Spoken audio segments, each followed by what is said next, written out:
ओम श्री परमात्मने नमः। ओम श्री गुरुवे नमः।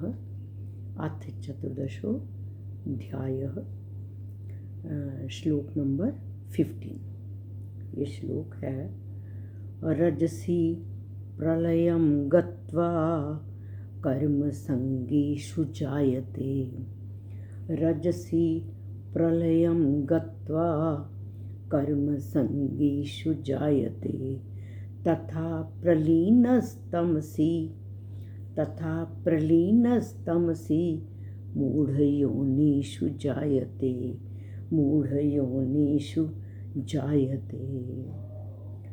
इस श्लोक में जब रजोगुण बढ़ा हुआ होता है और व्यक्ति प्राण छोड़ देता है तो उसका क्या फल है ये बताया गया है।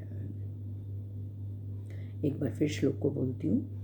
रजसी प्रलयं गत्वा कर्म संगीषु जायते तथा प्रलीनस्तमसि मूढ़योनिषु जायते। रजसी प्रलयं गत्वा, रजसी रजोगुण के बढ़ने पर, प्रलयं गत्वा मरने वाला प्राणी, कर्म संगीषु जायते, कर्म संगी अर्थात कर्मों में आसक्ति वाली, मनुष्य योनि में जायते जन्म लेता है। रजोगुण के बढ़ने पर मरने वाला प्राणी कर्मों की आसक्ति वाले मनुष्य योनि में जन्म लेता है।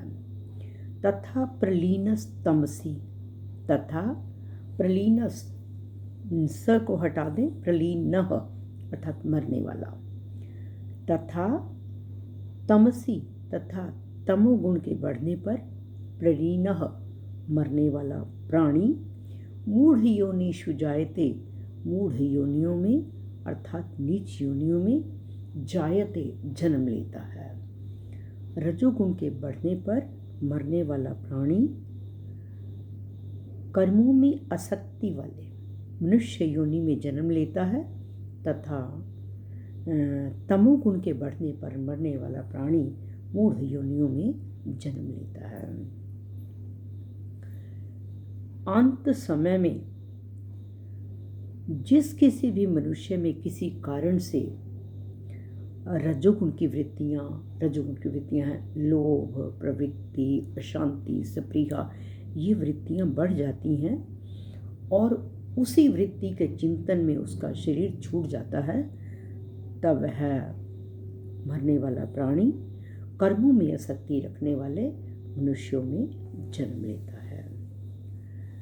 जिसने उम्र भर अच्छे कार्य किए हैं, उसका अच्छा आचरण रहा है, अच्छे भाव रहे हैं, अंतकाल में अगर रजोगुण के बढ़ने पर वो मर जाता है तो मरने के बाद भी मनुष्य योनि में जन्म लेने पर उसके आचरण भी अच्छे होंगे, भाव भी अच्छे होंगे और वो शुभ कर्म करने वाला ही होगा।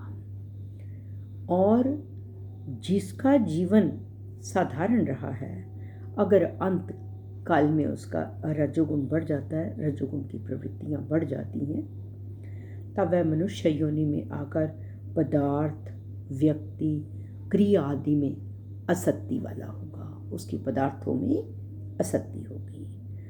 जिसके जीवन में काम, क्रोध आदि की मुख्यता रही हो, सारा जीवन अत्यधिक कामनाओं में फंसा रहा, अत्यधिक क्रोध करता रहा और रजोगुण के बढ़ने पर विशेष रूप से वह मनुष्य योनि में जब वो जन्म लेता है तो वो आसुरी प्रवृत्ति वाला होगा। और अर्थात मनुष्य लोक में जन्म लेने पर 3 प्रकार के स्वभाव वाले मनुष्य होते हैं: सात्विक, राजस, तामस। रजोगुण की वृत्तियां बढ़ने पर मरने वाला मनुष्य, उसके आचरण कैसे ही क्यों ना हो, लेकिन उसमें भगवत प्रदत्त, भगवान का दिया हुआ विवेक जरूर रहता है। मनुष्य इस विवेक को स्वच्छ करके ऊंचे उठ सकते हैं और परमात्मा को प्राप्त कर सकते हैं। और भगवान के दिए हुए इस विवेक के कारण सबके सब मनुष्य भगवत प्राप्ति के अधिकारी हो सकते हैं।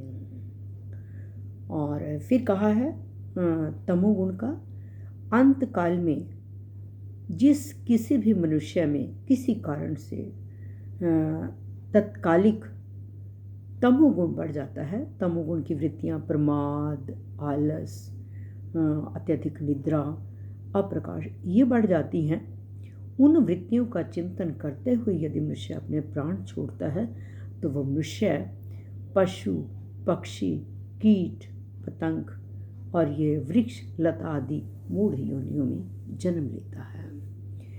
इन मूढ़ योनियों में मूढ़ता तो सभी में होती है, लेकिन किसी में कम, किसी योनि में कम और किसी में ज़्यादा। जैसे वृक्ष और लता आदि योनियों में मूढ़ता अधिक होती है, परंतु पशु पक्षी आदि में मूढ़ता जो है वो कम होती है।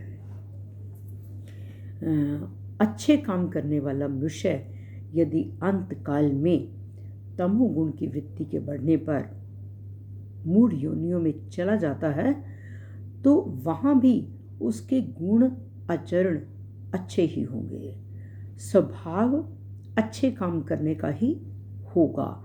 इसके लिए एक एग्जाम्पल है कि भरत मुनि का अंत समय में तमोगुण वृत्ति में जाने के कारण हिरण के चिंतन में शरीर छूटा तो वे मूढ़ योनि वाले हिरण बन गए, परंतु मनुष्य जन्म में किया हुआ उनका त्याग तप हिरण के जन्म में भी वैसा ही रहा। वे हिरण के जन्म में रहते हुए भी अपनी माता के साथ नहीं रहे, वो सूखे पत्ते, हरे पत्ते ना खाकर सूखे पत्ते खाकर ही उन्होंने अपना गुजारा किया।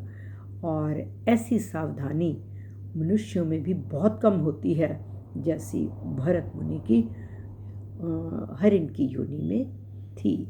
तो हमें हर समय ये थोड़ा ध्यान रखना चाहिए कि हमारी कौन सी वृत्तियाँ बढ़ रही हैं। हम सात्विक गुण की हमारी वृत्तियाँ अगर हों तो हमारा जीवन जो है वो ज़्यादा सफल है। श्री कृष्ण अर्पणम अस्तु।